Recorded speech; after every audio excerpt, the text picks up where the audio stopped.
This audiovisual is a critical reflection on an SLAOR meeting carried out by myself and my peers during my professional Masters of Education.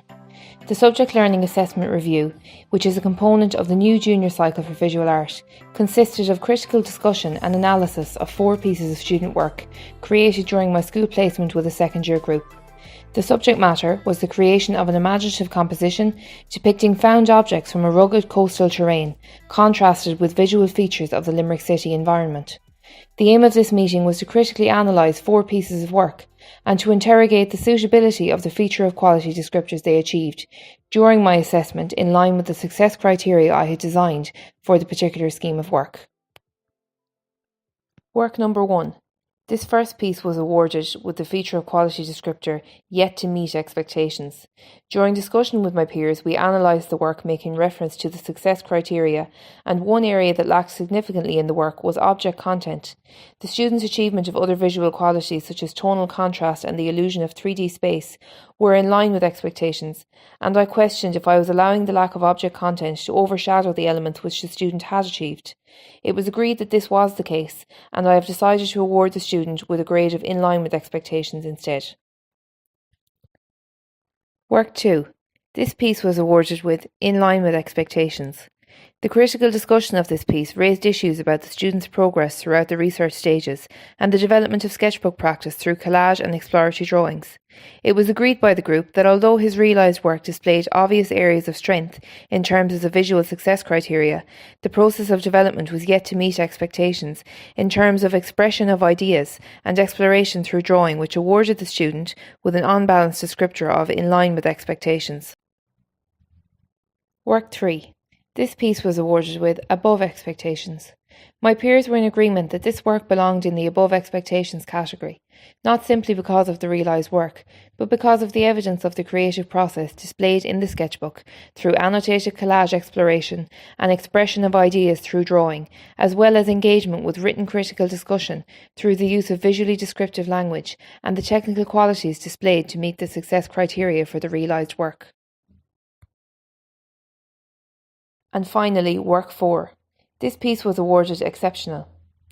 Discussion of this work outlined the way in which the student applied every aspect of the success criteria to create an imaginative composition that was rich in tonal variety and pattern, illusion of depth and space, and the variety of both man-made and organic found objects, contrasted with features of the Limerick City environment. The one area for assessment which myself and my peers interrogated was the need for more tonal contrast in the composition. We agreed that relative to the success criteria for the junior cycle, which states, while not necessarily perfect, the strengths of the work far outstrip its flaws, which are minor. Suggestions for improvement are easily addressable by the student. This piece does possess minor areas for development that, if presented to the student, would certainly be easy for them to understand and develop to further enhance the realised work. As I reflect on this subject learning and assessment review, I realise the importance of a second pair of eyes, an opposing critical opinion, creative practitioners like myself who can examine the success criteria I have set out.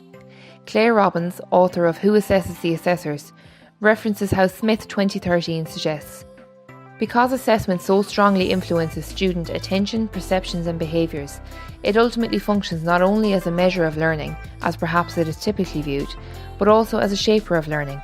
She continues to say that research has suggested assessment also becomes a shaper of teaching. Most importantly, this SLAOR can ensure that the descriptor into which a piece of student work fits is justified and fit to shape the student learning and provide them with a platform to develop, using the success criteria as the basis for discussion. The review has enabled me to feel assured in my decisions to place work in particular descriptors, but has also provided me with the benefit of being able to amend features of quality where necessary to ensure that the student benefits wholly from my mode of assessment and from the opportunity to develop their creative practice within the new junior cycle framework. As the rationale for the new framework states, visual art is ambiguous. There is no single correct answer. The subject promotes divergent thinking and develops the learner's ability to interpret, make judgments and express opinions on a work. It also promotes respect for the work and the opinions of others.